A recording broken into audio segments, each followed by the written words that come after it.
പരിശുദ്ധ പരമാധിവികാരുണ്യത്തിന് എന്നേരവും ആരാധനയും സ്തുതിയും പുകഴ്ചയും ഉണ്ടായിരിക്കട്ടെ. കുർബാനയനുഭവ ധ്യാനത്തിൻ്റെ 13-ാം ദിനത്തിലേക്ക് പ്രാർത്ഥനാപൂർവ്വം പ്രവേശിക്കാം. ഇന്ന് വചനചിന്ത ആരംഭിക്കുന്നതിന് തൊട്ടു മുൻപ് നിങ്ങൾക്കെല്ലാവർക്കും ഞാനൊരു നിമിഷം നന്ദി പറയുകയാണ്. ഞാൻ വികാരിയായിരിക്കുന്ന മണ്ണൂർ സെൻറ്റ് ജോർജ് പള്ളിയിൽ ഇടവക ധ്യാനം നോമ്പുകാല ധ്യാനമായിരുന്നു. നിങ്ങളോടെല്ലാം പ്രാർത്ഥന ഞാൻ ചോദിച്ചിരുന്നു. എൻ്റെ ആത്മസുഹൃത്തും കാഞ്ഞിരപ്പള്ളി രൂപതാംഗവുമായ പ്രസാദ് കൊണ്ടൂപ്പറമ്പിലച്ചനാണ് ധ്യാനം നയിച്ചത്. നല്ല ഒന്നാന്തരം വചന ശുശ്രൂഷയായിരുന്നു. കർത്താവ് ഈശോ മിശിഹായുടെ കൃപയും പിതാവായ ദൈവത്തിൻ്റെ സ്നേഹവും പരിശുദ്ധാത്മാവിൻ്റെ സഹവാസവും ഞങ്ങളെല്ലാവരുടെയും ഉള്ളിൽ നിറഞ്ഞു.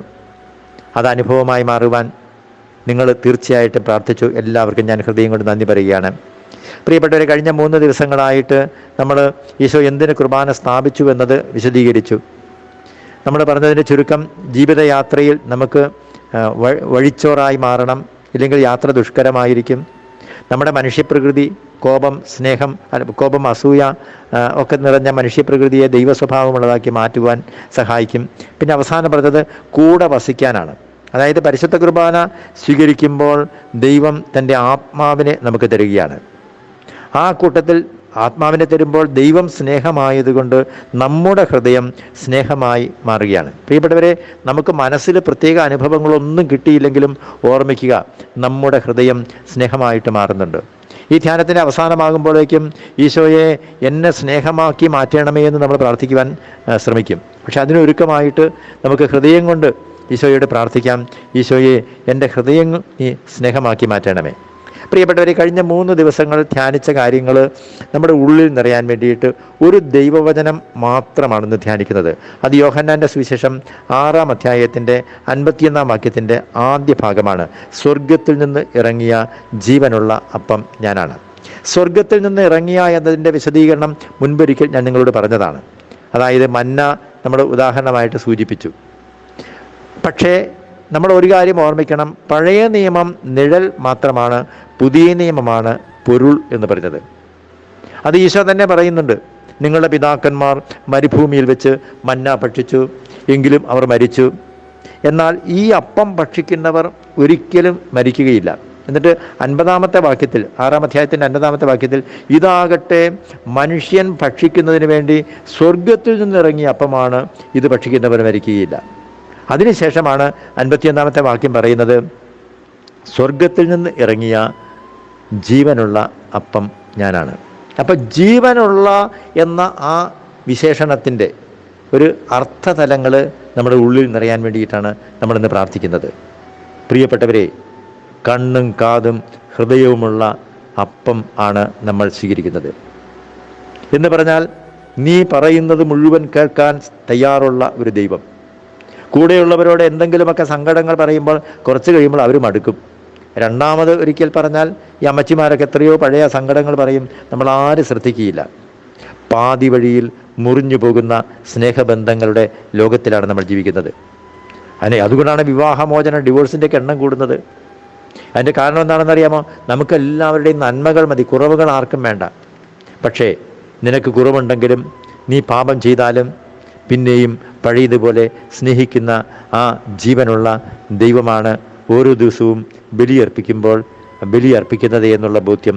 ഓരോ ദിവസവും കുർബാന സ്വീകരിക്കുമ്പോൾ ആ ദൈവത്തെയാണ്, പാതി വഴിയിൽ മുറിയാത്ത, കുറ്റപ്പെടുത്താത്ത, നിർമ്മല സ്നേഹമുള്ള ആ ദൈവത്തെയാണ് നാം സ്വീകരിക്കുന്നത് എന്നത് പ്രിയപ്പെട്ടവരെ നമ്മുടെ മനസ്സിൽ നിറയണം. അതുകൊണ്ട് ഇന്ന് ഞാൻ നിങ്ങൾക്ക് തരാൻ പോകുന്ന ഒരു ബോധ്യം ഇതാണ്: നമ്മുടെ ദൈവം ജീവിക്കുന്ന ദൈവമാണ്. Our God is a living God. നാം കുർബാനയായി സ്വീകരിക്കുന്നത് ഈ ജീവനുള്ള ദൈവത്തെയാണ്, ബലി അർപ്പിക്കുന്നത് ഈ ജീവനുള്ള ദൈവത്തെയാണ്. എന്നെ കേൾക്കുന്ന പ്രിയപ്പെട്ടവരെ, ഞാൻ ഇന്നൊരു സ്വകാര്യ അനുഭവം നിങ്ങളോട് പങ്കുവയ്ക്കുകയാണ്. ഒരുപക്ഷെ നമ്മുടെ ദൈവം ജീവിക്കുന്ന ദൈവമാണെന്നും സ്വർഗത്തിൽ നിന്നിറങ്ങിയ ജീവനുള്ള അപ്പമാണ് പരിശുദ്ധ കുർബാനയെന്നുമുള്ള ഒരു ബോധ്യം നിങ്ങളുടെ ഉള്ളിൽ നിറയാൻ വേണ്ടിയിട്ടാണ്. എന്നെ കേൾക്കുന്നവരിൽ ഒരു 50% പേർക്ക് ഞാൻ ആരാണെന്ന് വ്യക്തിപരമായിട്ടറിയാം. പക്ഷേ 50% പേര് പുതുതായിട്ട് പ്രാർത്ഥനാ ഗ്രൂപ്പിൽ ചേർന്നവരാണ്. അവർക്ക് വേണ്ടിയിട്ടാണ് ഞാനിപ്പോൾ പറയുന്നത്. ഞാൻ കേരളം മുഴുവൻ കൊട്ടിഘോഷിച്ച അഭയ കേസിൽ കുറ്റാരോപിതനായി 2008 ഡിസംബർ മാസത്തിൽ എറണാകുളം സബ് ജയിലിൽ കഴിയേണ്ടി വന്ന ഒരു അച്ഛനാണ്. പ്രിയപ്പെട്ടവരെ, ഇവിടെ ഓർമ്മിക്കണം, ഞാൻ 14 ദിവസം CBI കസ്റ്റഡിയിലും, അത് 2008 നവംബർ മാസം 18-ാം തീയതി മുതൽ 14 ദിവസം CBI കസ്റ്റഡിയിലും, ഡിസംബർ 2-ാം തീയതി മുതൽ 31-ാം തീയതി വരെ എറണാകുളം സബ് ജയിലിലും കഴിഞ്ഞു. ആ നാടുകളിലൊന്നും ഉള്ളിലേക്ക് വലിയ സങ്കടങ്ങളൊന്നും ഉണ്ടായില്ല. വിഷമമുണ്ട്. ഒരിക്കലും ചെയ്യാത്ത തെറ്റിന് വേണ്ടി ദൈവമേ ലോകത്തിൻ്റെ മുൻപിൽ, മാധ്യമങ്ങളുടെ മുമ്പിൽ ഇങ്ങനെ അവഹേളിതനായല്ലോ എന്നുള്ള സങ്കടമൊക്കെയുണ്ട്. പക്ഷേ അനേകരുടെ പ്രാർത്ഥന കൊണ്ടായിരിക്കാം ഉള്ളിൽ നിരാശയോ വിഷമമോ ഒന്നും ഉണ്ടായില്ല. അന്ന് ഞാൻ ഏറ്റവും അധികം സങ്കടപ്പെട്ട രാത്രി 2008 ഡിസംബർ മാസം 24-ാം തീയതിയാണ്. പരിശുദ്ധ പരമദിവ്യകാരുണ്യത്തിന് എന്നേരവും ആരാധനയും സ്തുതിയും പുകഴ്ചയും ഉണ്ടായിരിക്കട്ടെ. എന്നെ കേൾക്കുന്ന പ്രിയപ്പെട്ടവർ, ഞാനൊരു വൈദികനാണെന്ന്, അന്നും ഇന്നും വൈദികനാണ്. അന്ന് ഞാനൊരു മലബാറിൽ കാസർഗോഡ് ജില്ലയിലെ കള്ളാർ സെൻറ് തോമസ് പള്ളിയിലെ വികാരിയാണ്. കണ്ണൂർ യൂണിവേഴ്സിറ്റിയുടെ കീഴിലുള്ള രാജപുരം സെൻറ് ബൈസ്റ്റൻഡ് കോളേജിലെ പ്രിൻസിപ്പൾ കൂടിയായിരുന്നു. പ്രിയപ്പെട്ടവരെ, ആ ജയിലിലെ തണുത്ത തറയിൽ ഒരു കൊച്ചുമുറിയിൽ കിടക്കുമ്പോൾ ദൈവമേ നാളെ 25-ാം തീയതി ഒരു കുർബാന അർപ്പിക്കുവാനുള്ള ഭാഗ്യം കിട്ടുകയില്ലല്ലോ എന്നുള്ള സങ്കടത്തോടു കൂടിയാണ് കിടക്കുന്നത്. കൂടെ താമസിച്ചവരോട് 1-2 പേരോടൊക്കെ പറഞ്ഞ് നമുക്ക് രാത്രിയിൽ ഭക്ഷണം കഴിച്ചിട്ട് നമുക്ക് കരോൾ ഗാനങ്ങൾ പാടാം. പക്ഷെ അവരൊക്കെ കിടന്നുറങ്ങി. ഞാൻ രാത്രിയിൽ എനിക്ക് ഉറക്കമില്ല. ഞാൻ എഴുന്നേറ്റ് ഒരു കടലാസിൽ കുറിച്ച് വെച്ച്, ദൈവമേ ഈ തടവറയിൽ നീ നാളെ ജനിക്കുമോ, ഈ രാത്രിയിൽ ജനിക്കുമോ, ക്രിസ്മസ് അല്ലേ, എൻ്റെ സങ്കടങ്ങളെല്ലാം കടലാസിൽ എഴുതി വെച്ചു. പിറ്റേ ദിവസം രാവിലെ പതിവ് പോലെ ഞങ്ങൾക്ക് ഈ ഗോതമ്പുണ്ടയാണ് സാധാരണ ഭക്ഷണം തരുന്നത്. പക്ഷേ അന്ന് ക്രിസ്മസ് ആയതുകൊണ്ട്, ആഘോഷ ദിവസമായതുകൊണ്ട് പൊറോട്ടയും ഗ്രീൻ പീസും കിട്ടിയത് ഞാൻ ഓർമ്മിക്കുകയാണ്. അത് കഴിച്ചതിന് ശേഷം അന്ന് എൻ്റെ കൂടെ ജയിലിലുണ്ടായിരുന്ന ഫാദർ തോമസ് കോട്ടൂർ, ഇന്ന് അച്ഛൻ പൂജപ്പുര സെൻട്രൽ ജയിലിൽ കഴിയുമ്പോൾ, ഒരു നിമിഷം നിങ്ങൾ അച്ഛന് വേണ്ടി പ്രാർത്ഥിക്കുക. നമ്മളെല്ലാവരും പ്രാർത്ഥിക്കണം അച്ഛനും സിസ്റ്ററിനും വേണ്ടിയിട്ട്. നിങ്ങൾ പ്രിയപ്പെട്ടവരെ തിരിച്ചറിയണം, ഒരിക്കലും ചെയ്യാത്ത തെറ്റിൻ്റെ പേരിൽ കെട്ടിച്ചമച്ചൊരു കഥയുണ്ടാക്കി പ്രത്യേക ദൈവത്തിൻ്റെ ഒരു കാരുണ്യം കിട്ടിയത് കൊണ്ട് ഞാൻ ഇപ്രാവശ്യം അതിലേക്ക് പോയില്ലെന്ന് മാത്രമേ ഉള്ളൂ. എന്തൊക്കെ പറഞ്ഞു വരുന്നത്, അങ്ങനെ ഞാനും അച്ഛനും കൂടി അങ്ങനെ പുറത്തേക്ക് ഇറങ്ങുകയാണ്. ഞങ്ങൾ ആ ജയിലിൻ്റെ ഓടയുടെ എന്ന് പറഞ്ഞാൽ എറണാകുളത്തെ മലമൂത്ര വിസർജനാദികളെല്ലാം ഒഴുകി വരുന്ന ഒരു ഓടയുടെ തീരത്താണ് ഞങ്ങൾ നിൽക്കുന്നത്. അവിടെ കൈലി മാത്രമേ ഉടുക്കാൻ അനുവാദമുള്ളൂ, ഷർട്ട് ഇടാൻ അനുവാദമില്ല. എങ്കിലും ഇവർ ഞങ്ങളൊരു 2 പേരും ഒരു തോർത്തെടുത്ത് പുതച്ചിരുന്നു. എന്തിനു വേണ്ടിയാണെന്നറിയാമോ? ഞങ്ങളുടെ മടിയിൽ കുർബാനയുടെ ചെറിയ പുസ്തകം വെച്ചിരുന്നു. ദക്ഷിണ വിയറ്റ്നാമിലെ കർദിനാൾ വാൻ തുവാൻ 13 വർഷം ഏകാന്ത തടവറയിൽ ഇടത് കൈയിൽ 3 തുള്ളി വീഞ്ഞും വലത് കൈയിൽ ഒരു ചെറിയ ഓസ്തിയുടെ പൊടിയും പിടിച്ചുകൊണ്ട് കുർബാന ചൊല്ലിയ ഓർമ്മകളൊക്കെ ഞങ്ങളുടെ മനസ്സിലുണ്ടായിരുന്നു. നിങ്ങൾ ഓർമ്മിക്കണം, ഞങ്ങൾക്കന്ന് തിളങ്ങുന്ന കുർബാനക്കുപ്പായമില്ല.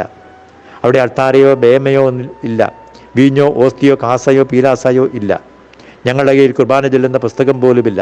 ചെറിയൊരു പുസ്തകം മാത്രമാണുള്ളത്, വേദപുസ്തകവുമില്ല. എങ്കിലും ഞങ്ങൾ അവിടെ നിന്നുകൊണ്ട് അന്ന് പെസഹ തിരുനാളിൽ എന്ന് പറഞ്ഞുകൊണ്ട് കുർബാനയെ ആരംഭിക്കുകയാണ്. ചില ഭാഗങ്ങളൊക്കെ വരുമ്പോൾ, പരിഭാവനാമൊക്കെ വരുമ്പോൾ കണ്ണു നിറഞ്ഞു. ഇപ്പോൾ ഞാൻ ഓർമ്മിക്കുന്ന ലേഖനം 1 കൊരിന്ത്യർ 13-ാം അധ്യായത്തിൻ്റെ ആദ്യത്തെ 2 വാക്യങ്ങളാണ് ഞാൻ വായിച്ചത്.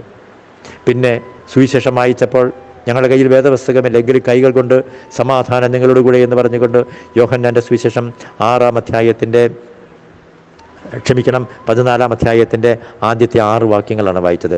നിങ്ങളുടെ ഹൃദയം അസ്വസ്ഥമാകേണ്ട, അത് മനഃപ്പാഠമായിരുന്നത് കൊണ്ടാണ് അത് വായിച്ചത്. അതിനുശേഷം കാസായും പീലാസായും ഉയർത്തുവാനില്ല. പക്ഷേ നമ്മുടെ രക്ഷയ്ക്ക് വേണ്ടി കർത്താവിൽ ഞാൻ ദൃഢമായി ശരണപ്പെട്ടു. ആ പാട്ടൊക്കെ പാടി ആ കണ്ണീർ ചാലിൽ ഞങ്ങളുടെ കാസയിലേക്ക്, ഞങ്ങളുടെ സാങ്കല്പിക കാസയിലേക്ക് കണ്ണുനീർ തുള്ളികൾ ധാരാളം വീണ് കാണും.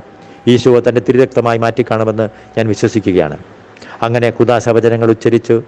പിന്നീട് കുർബാന സ്വീകരണമായപ്പോൾ, കുർബാന സ്വീകരിക്കാനില്ല ദൈവമേ, ഒരു തെറ്റും ചെയ്യാത്ത ഞങ്ങൾക്ക് ഈ ക്രിസ്മസിൻ്റെ അന്ന് ഒരു കുർബാന പോലും സ്വീകരിക്കാനുള്ള ഭാഗ്യം കിട്ടിയില്ലല്ലോ എന്നുള്ള സങ്കടത്തോടു കൂടി ഞങ്ങൾ അരൂപിയിൽ ദിവികാരനെ സ്വീകരിക്കുകയാണ്.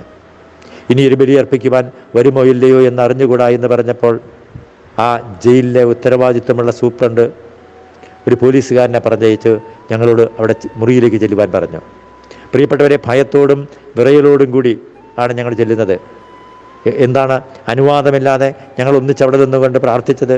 ആരെങ്കിലും പറഞ്ഞ് ഒറ്റിക്കൊടുത്തെങ്കിൽ അതിൻ്റെ പേരിൽ ഞങ്ങൾക്ക് വീണ്ടും ശിക്ഷ വരുമോ എന്ന് ഭയത്തോടെ ഞങ്ങൾ അവിടെ ചെന്നപ്പോൾ ഞങ്ങൾ കാണുന്ന കാഴ്ച എന്താണെന്നറിയാമോ? അന്ന് ജയിലിലെ ചാപ്ലൈനായിരുന്ന ക്ലരീഷ്യൻ സഭയിലെ പ്രിയപ്പെട്ട മനോജച്ചൻ ഞങ്ങൾക്ക് ദിവ്യകാരുണ്യവുമായി എത്തിയിരിക്കുകയാണ്. ഹല്ലേലൂയാ! പ്രിയപ്പെട്ടവരെ, നമ്മുടെ ദൈവം ജീവിക്കുന്ന ദൈവമാണെന്ന് ഞാൻ പുസ്തകത്തിൽ വായിച്ചെങ്കിൽ ഒരിക്കലും മറക്കാതെ എൻ്റെ ആത്മാവിൻ്റെ ഓരോ പാളികളിലും എൻ്റെ ദൈവം കുറിച്ച് വെച്ചു, മകനെ, our God is a living God.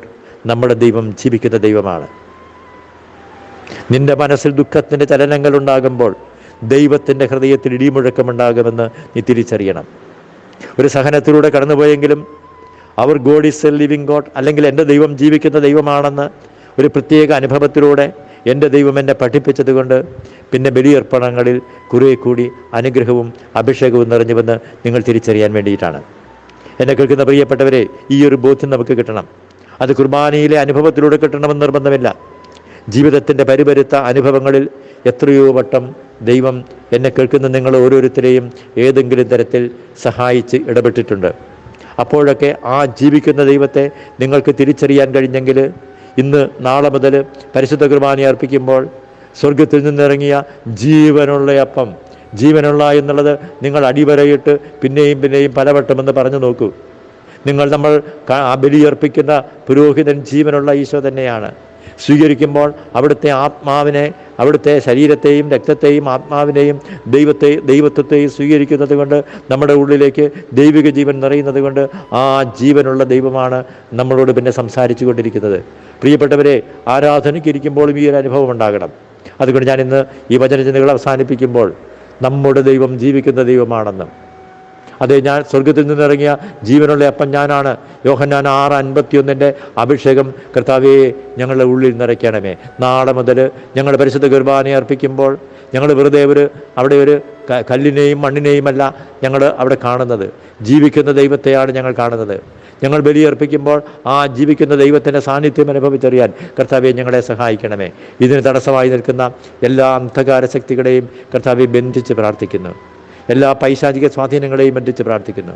കുർബാന അനുഭവമായി മാറുവാൻ സാത്താൻ ഇഷ്ടമില്ലെങ്കിൽ ഈശോയുടെ നാമത്തിൻ്റെ ശക്തിയിൽ, പൗരോഹിത്യത്തിൻ്റെ അധികാരത്തിൽ ആ അന്ധകാര ശക്തികളെ ഒരിക്കൽ കൂടി ശാസിച്ച് നിർവീര്യമാക്കി പ്രാർത്ഥിക്കുന്നു.